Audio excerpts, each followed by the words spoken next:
title, David and Goliath. The sun burned hot over the valley of Elah. Two armies faced each other. Israel on one hill, the Philistines on the other.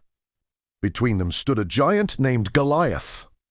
He was tall, powerful, and covered in heavy armor. His voice thundered as he mocked Israel day after day. "Send me a man to fight," Goliath shouted. But no one moved. Even King Saul and his strongest soldiers were afraid. A shepherd arrives. One morning, a young shepherd boy named David arrived at the battlefield. He had come only to bring food to his brothers. As he's heard goal in Israel's camp. David was shocked. "Why is everyone afraid?" he asked. "This man defies the army of the living God." The soldiers laughed at him. "You're just a boy," they said. "That giant is a warrior." But David remembered something else. He remembered the lion he had killed to protect his sheep. He remembered the bear God helped him defeat. And he remembered that God was always with him. Courage is chosen. David was brought before King Saul. Saul looked at the boy and shook his head. "You cannot fight this man," Saul said. "You are too young." David answered calmly, "The Lord who saved me from the lion and the bear will save me from this giant." Saul had no answer. He allowed David to go.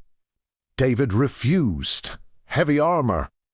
Instead, he took 5 smooth stones, placed them in his sling, and walked toward the giant with steady steps.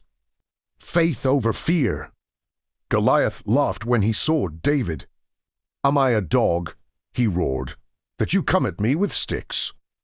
But David did not tremble. "You come to me with sword and spear," David said.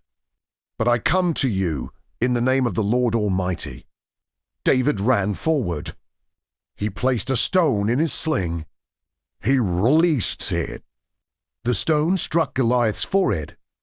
The giant fell face down to the ground. Victory belongs to God. The battlefield fell silent. Then Israel shouted in victory. The army that once trembled now ran forward in triumph. They had learned that courage does not come from size, strength, or weapons, but from trusting God. David did not win because he was strong. He won because he believed. True courage is trusting God even when fear is loud and the enemy looks bigger than you.